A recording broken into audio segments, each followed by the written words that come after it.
Okay, so with one or two possibly players joining my site27 game, I wanted to make a little like character creation guide prompt. It's not prompt; it's a guide. I mean, it's not really that different than character creation for a normal 5e game, because that is the system we're using. We're using 5e with some modifications. So, right off the bat, I'll just talk about the stat generation first. We're doing power rolling, which is 5d6, drop the lowest 2. Instead of 46, keep the highest 3. Not super different, but it just nudges your stats a little bit higher in general. Most of the time, you still end up with at least one lower stat, and you wind up with like one or two middle of the road kind of stats, which I think works. And then also, instead of doing that 6 times, it's 7 times. And in normal power rolling, you just throw out the lowest value. Instead, we're keeping the lowest value. And there's a 7th stat. It's called Hume, Hume. It's a lesser used stat. So, you know, if you really want to, you can put whatever your lowest roll is into Hume, and that will be your kind of lowest, least frequently used stat. But what that stat deals with is reality bending, which is something common in the SCP setting. It's different than, you know, something like magic or anything like that, which in, like, you know, most 5e settings where, you know, magic causes a discernible effect. Magic causes a fireball to appear, and then you have to deal with the fireball, forcing a dex save, and you got to try to dodge it. That kind of thing. Hume instead rewrites and changes things on a fundamental level. So instead of like changing, like, you know, something that causes something that tries to change your body configuration, that would like try to directly change it. Something like Hume would change the underlying properties of the universe and underlying, like it would say, would change your DNA directly, and then the universe would compensate, that kind of thing. It's, you know, it's just a separate layer, and it's also to kind of illustrate an oh shit kind of moment whenever I ask for a Hume save, that kind of idea. That's a lot of what it's for. Also, everybody has access to a unique item called a Scranton Reality Anchor. It's just a little tool to help you with Hume saves. You can do it reactively or preemptively. It's got a certain amount of charges, and whether you want to do it reactively or preemptively, it has different effects and durations and blah blah blah. Not going to go over them too much, but it just gives you advantage on Hume saves, really. Maybe it shouldn't. Maybe it should do more. Maybe it should be more like you automatically succeed on Hume saves or something, but I don't know. I'll think about it, because I designed those a few years ago, so I might want to revisit that, but not the point. So, stats and shit out of the way. Races and classes. A lot of them could be reflavored. The SCP setting is a very modern setting. It's, you know, it's modern day urban fantasy. There's the SCP Foundation is a giant shadowy organization that controls and has their fingers in almost everything behind the scenes. So the setting is majority human. Just, that's how it is. That said, there's two ways to go about it. You could be physically human, narratively human, but if you want to use the stats for, like a dragonborn or something, or a dwarf or whatever, go for it. Not a problem. But also, if you wanted to actually be a dragonborn or a dwarf or an elf or a Thri-kreen or whatever the fuck you want to be, there's ways to make that work. There's a lot of anomalous, and you're going to hear that word a lot in this setting. There's a lot of anomalous places and pocket dimensions and all sorts of shit where you could very easily be like, oh, hey, I'm an elf. I'm from Wisconsin. Because there's a pocket of elves that live in Wisconsin. Something like that. Or there's an entire anomalous city called Three Portlands that exists in a pocket dimension that the Foundation has like various treaties with, and they're allowed to exist. You could be a ton of shit from there. You could be a sentient teddy bear from there, like if you wanted to, whatever. Figure it out. That's the other thing about this setting. Like, looking at it, there's a lot of lore and there's a lot of rules, but it's also very fast and loose with what is actually possible. Like, there's like a few guidelines, and then you can kind of do whatever the fuck you want. Like, you want to play a paladin in full plate? Yeah, you could totally do that. If you're going to be on an MTF as a paladin in full plate, a medieval paladin in full plate, the Foundation is going to make some modifications to your gear, but otherwise, then next, the classes, same kind of thing. You could totally play just like, I'm a wizard. I do wizard things from my wizard book. And there's a lot of ways to make that work. But I encourage players to kind of do a lot of reflavoring. Which something the cleric player has done is all of their healing spells are just different kinds of gear and medical equipment.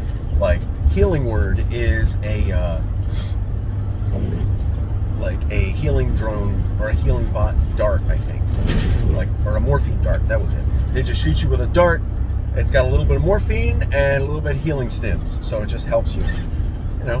That kind of thing. Like, I lean on the idea of medical stimulants. Helps a lot. Stimulate healing, all that garbage. But everything's kind of reflavored to gear.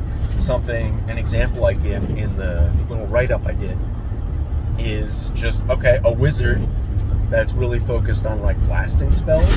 They're a demolitions expert, and their spell book is just a little portable explosives lab that they make little explosives with. That's all it is. Like little 3D printing. Like, I need a pipe bomb, and you 3D print some ingredients. You've got a variety of explosives in containers, and you mix those in the morning, and you got those all mixed up and ready to go. And new spells are just new concoctions and new formulas. That's all it is. And you can do this with a lot of different classes depending on what really speaks to you and what you want to play. Other than that, there's kind of like the meat of character creation is who you are. There's a lot of different groups of interests and stuff to pull from in this setting. I wrote up a whole document of them, and I could still, if I really wanted to hunker down, there's always more GOIs I could add to that. Like, I should add 3 Portlands to it. And explain that a little more. But I could probably also organize that thing a little bit more, because it's just a big list of them. I could probably organize them by, like, antagonistic organizations, neutral organizations, friendly/allied organizations,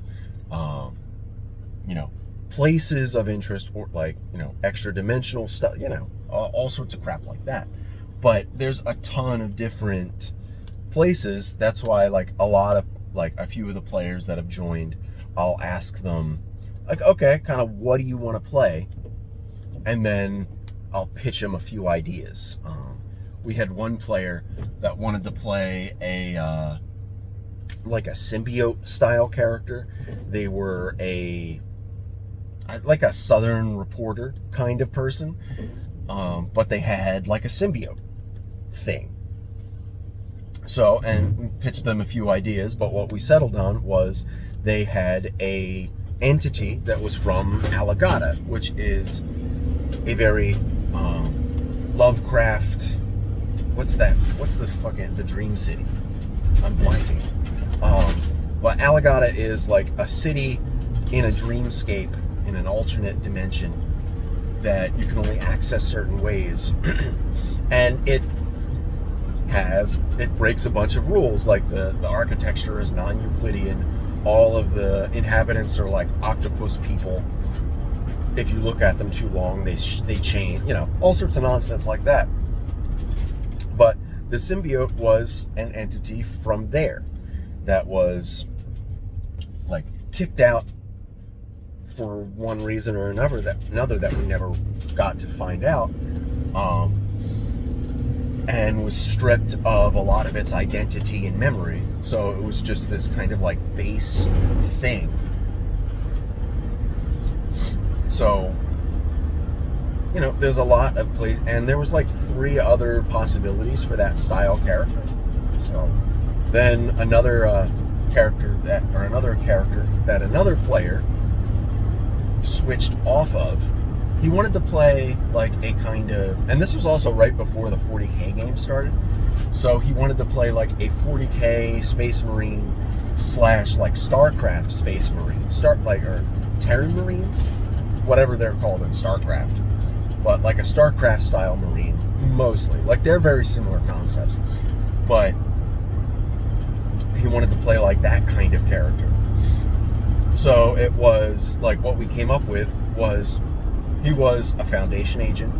Little background, I think, in the Global Occult Coalition, the GOC.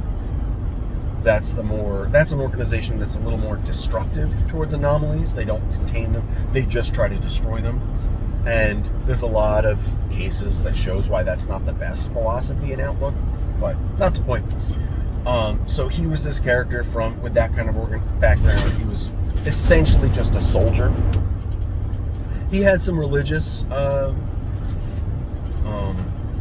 like Abrahamic religious proclivities, but he was like him. I think either just him or maybe his whole squad was testing these like new battle suits that the Foundation developed, and then I believe the squad was wiped out and he was still kind of alive.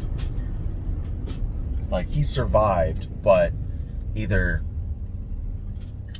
some, like in the Containment Breach episode, that was a session, that was the last session with the first group that I ran this game for. So like concurrently with that session, or with the events of that game, he was injured and he was brought to the Improver, which is SCP-212, which is like a medical arm, like, or kind of like a robot arm, like you see in factories and stuff. But what it does is you bring someone to that arm and it will fix and improve them. Sometimes that doesn't fix the problem. Like, there's been people with like, liver cancer or liver disease, and it just like doesn't do anything to the liver. It just like fixes a bunch of paper cuts, puts coats all their entire circulatory system in like the interior of all their veins in like a lubrication so their blood works better, flows better or something. Then puts hydraulics in their feet so they can jump into the air. So like, increase their jumping capacity like 10 times or something, and then just leaves their liver the fuck alone. And then they die next week. Something like that. And other times it'll fix whatever's wrong with them. Like, an old, archived / deleted SCP was a guy. There was an agent that was involved in some sort of containment breach. He had this like experimental microchip that was embedded into his brain as a result of like an explosion, a lab accident. And then instead of removing that and repairing the brain, the machine integrated that, and he became this like cyber worm nightmare creature. I don't know why that was archived or deleted. It's just like, it's an old, like that was an article that was deleted like 10 years ago. I don't know why it was deleted. Who knows? There's a lot of history with the Foundation, with the SCP Wiki, but again, not the point. So he was improved by this improver, and what the improver did was fully integrate him into this experimental battle suit. So he became this permanently giant armored dude with flamethrowers and all sorts of shit going on. But that player ended up switching off that character because one reason I think is because we started the 40K game immediately after the first arc of site27, and he's like, I don't want to play like two of the same dude, but he also just kind of got ideas for a different character. That's how it goes. So anyway,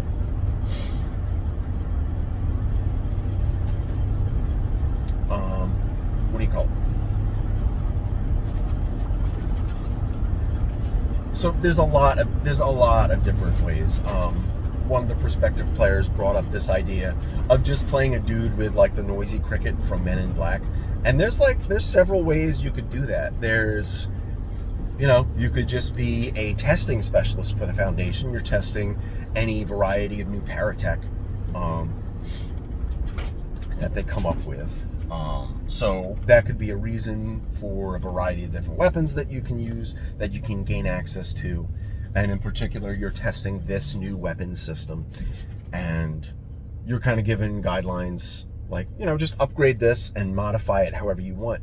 Like maybe you're not just the tester, maybe you're one of the designers. So in your downtime, that's kind of what you're doing. But missions are stress testing it.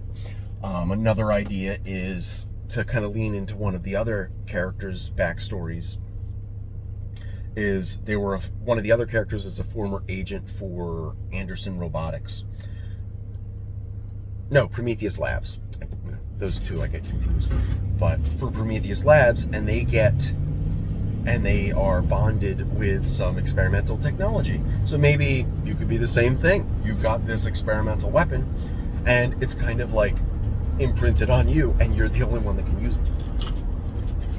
So the Foundation is like, well, let's test it. And they send you out in the field. So, because maybe otherwise you're pretty loyal to the Foundation. So something like that, you're bonded to this experimental stuff. Could be just you're just a fighter or whatever. Or you could easily turn that into a warlock. And all your spells are based on this weird ass transforming gun. So, something like that. I think there was another idea I had. I can't remember it at the moment. But, there's a lot of different ways to go about that kind of stuff. As soon as anybody comes up with a concept, again, I'll pitch them some ideas of where this could be coming from. Because, again, it's a big, complicated, it can be a big, complicated setting with lots of lore, just lots of history. So I don't expect anybody to know this setting at all, really. Just try to give everybody the tools to just like, okay, I'm here. Here's the basic stuff. Like, the basic stuff, and that's it. But that's it. That's all I got for you today.